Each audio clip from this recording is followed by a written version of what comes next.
Zóny mozgu zodpovedné za rečové schopnosti dieťaťa postupne strácajú svoju plasticitu a po 7. roku života sa už nedá dobehnúť zanedbané.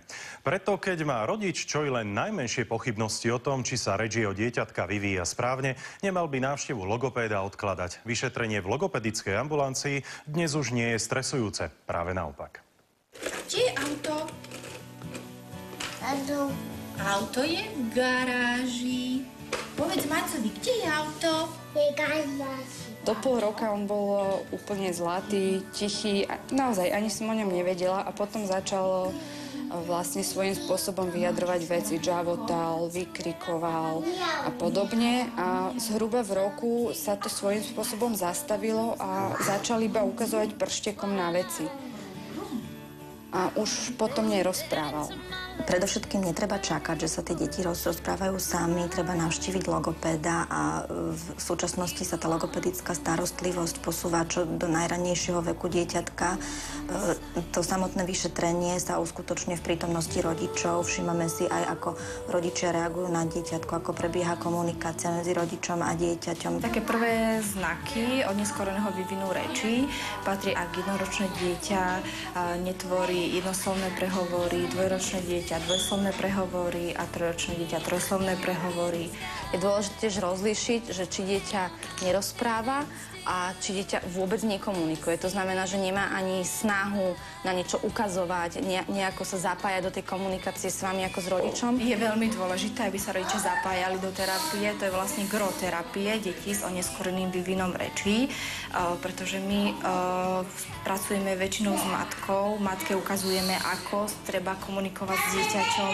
To, čo u logopéda sa robí hodinu, mala matka každý deň, dennodenne pracovať s tým dieťaťom. Chodíme už niečo vyše pol roka a Alexko sa veľmi zlepšil. Zo začiatku, keď sme začali chodiť, rozprával len veľmi málo, pár slovíčok a teraz už pekne rozpráva, aj sa snaží všetko opakovať po mne a učí sa. Takým pravidlom je, že počúvajte dieťa, počúvajte ho aktívne. To znamená, že ak sa vám niečo dieťa snaží povedať, tak kľudne sa zničte na jeho úroveň, pozrite sa na neho, aby dieťa videlo, že vy máte záujem. Zo začiatku som si myslela, že je to zvláštne sa prispôsobovať jeho spôsobom a jeho spôsobu reči, znižovať sa na úroveň toho malého dieťaťa, ale zistila som, že je to fajn a tomu dieťaťu to pomáha.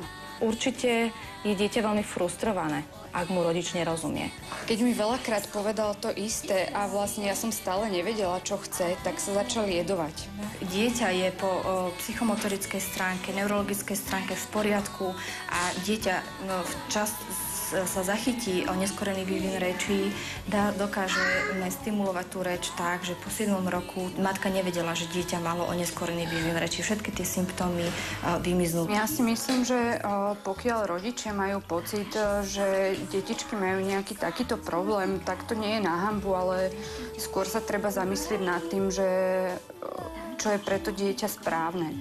Viac menej som aj čítala, aj počula o tom, že keď sa takéto veci zanedbávajú, tak deti potom môžu mať problém jednak aj s čítaním alebo s písaním v škole. V súčasnosti jednak sú to pediatri, ktorí by mali odporúčiť, alebo teda sú v prvom kontakte s rodičom a ich dieťatkom, ktorí by mali odporúčiť logopéda, alebo teda keď rodičia majú obavy, tak existuje množstvo centier, ktoré môžu navštíviť, kde im teda skúsený logopéd poradí, ale každopádne nečakať. V súčasnej uponáhľanej dobe by sa matky mali venovať viac deťom v predrečovom štádiu, to znamená spievať si pesničky, básničky, čítať detičkám, pretože pasívne sledovanie rozprávky z televízora nemá taký vplyv na reč a vývin rečí a na artikuláciu ako čítanie, keď sa matka číta dieťaťu z knižky.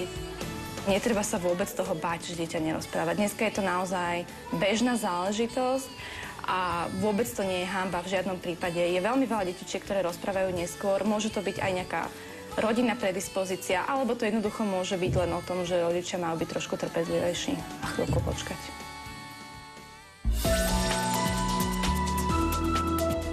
Rómsku rodinu Kotlárovcov obdivujú nielen Rómovia, stali sa príkladom pre všetkých dosiahnutým vzdelaním a spôsobom života. Chcete svojim deťom zlepšiť známky a prospech? Skúste im vylepšiť pamäť. Stačí, ak sa s nimi budete správne hrať.